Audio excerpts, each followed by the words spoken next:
Victor Charles was going to another location with his one-man show at California Lutheran College in Thousand Oaks, California on September 26, 1974.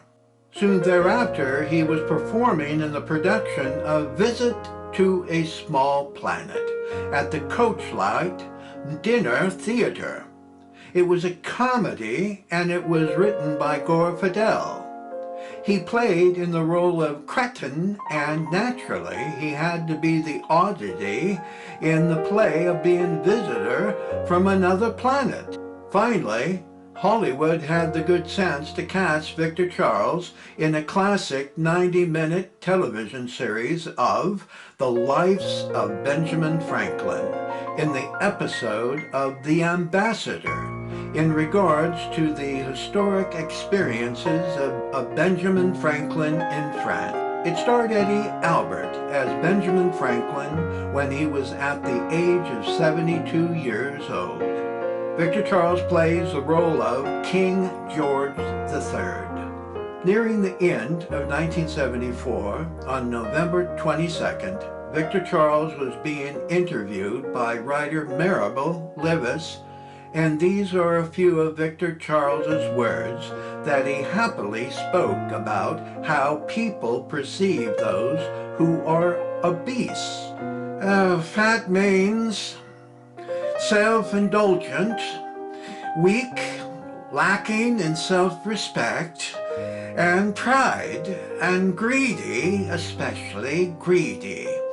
I like being the center of attention when I was on stage, but not when I'm eating my dinner. If you lose weight, you'll lose your career. My talent is not in my fat. It just happens to be the package in which the product is bundled. My fatness doesn't affect me physically because I don't expect it to. I used to worry about my health until I realized my grandmother lived 87 happy fat years.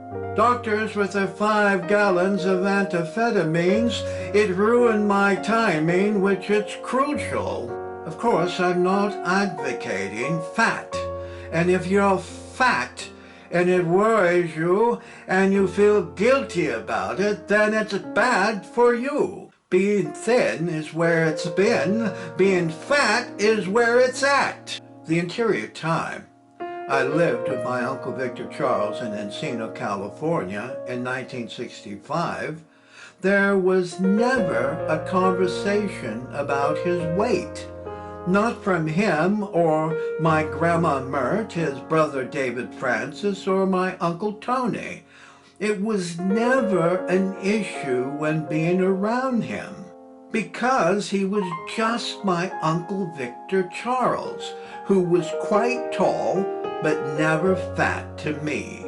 On November 28, 1974, our lovely daughter, Alexis, was born. We still were living at Utah Street, North Park, near Balboa Park and the Old Globe Theater. I was still watching Indian Magic in Zero Gardens, and I still was performing in street theater skits. When looking back on 1974, I was entering into the world of performing arts, and it was my humble beginning of becoming an actor. Soon, in 1975, I said my goodbyes to the members of Indian Magic, and I took my young family to Albuquerque, New Mexico. I never imagined Sam Woods' Indian Magic would eventually become the professional San Diego Repertory Theater in downtown San Diego. Looking back, if I had not left San Diego to New Mexico, I might have been part of their great theater success as well, but that is only a wishful maybe. But fate had other plans for me when I would eventually meet my mentor, Martin Garish. Victor Charles started off in 1975 by performing his one-man show, It Could Be Verse, at the University of Wisconsin. He soon was performing in the television program The Odd Couple in the episode of the rent strike, starring Tony Randell as Felix and Jacques Kledman as Oscar, and Victor Charles was playing in the role of Mr. Lovelace on January 26, 1975. On January 28, 1975, Victor Charles was performing in the television program The Lives of Benjamin Franklin, titled The Statesman, in the role of King George III. The executive producer was Louis Friedman. One day later, on January 29, 1975, Victor Charles was performing his one-man show It Could Be Verse at the Mabel Tainter Memorial with his poetry and prose. He also read from the Bible and introduced other classic authors from the past. This creative activity was a major success of allowing audiences to see and hear his good human nature instead of being a villain on television and in motion pictures. On February 7, 1975, Victor Charles was in the television program Con, starring John Arlen and Joe Cape. Later on, in July 31, 1975, he was performing in the stage production of The Cooch Dancer starring Edie Adams, and it was written by John Kenley.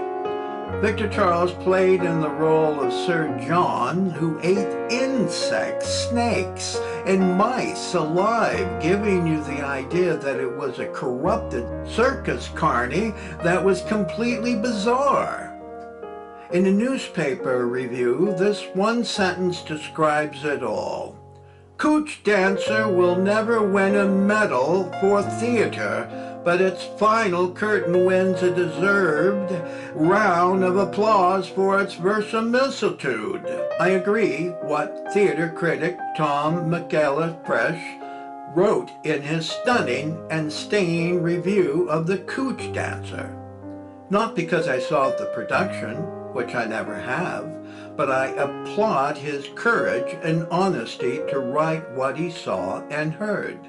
I, too, was a theater critic for 11 years, and if you ever want to be respected, you have to write it like it is, and not blow smoke and flatteries up to you know where to be loved. Unfortunately, for my Uncle Victor Charles, he once again chose a real stinker to be in, and following into his next production, Camelot, in Los Angeles, California, it would be his last performance in 1975.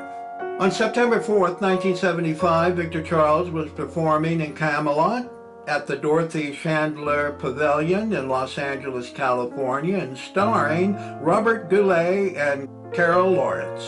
Critic-writer Dan Sullivan described the quality of the production in one small paragraph. As theater, forget it. Those who don't know Camelot, in any other version, you will have to take it on faith that this was once a musical for grown-ups. The attempt was to tell a romantic legend in a rueful modern way that would start you thinking about people in legends and people as they really are.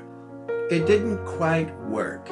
Earnestness kept colliding with impishness, but there were many lovely and sensitive things in it and some good laughs too. Camelot had lots of problems, but it also had a lot of class. Two stinkers going back to back can be very damaging for an actor's confidence and career, and my Uncle Victor Charles had to face that reality not once, but many times before. He most likely tossed the two faltering productions onto the bonfire, had a good chuckle, and probably said, "Oh well, what will I act in tomorrow?"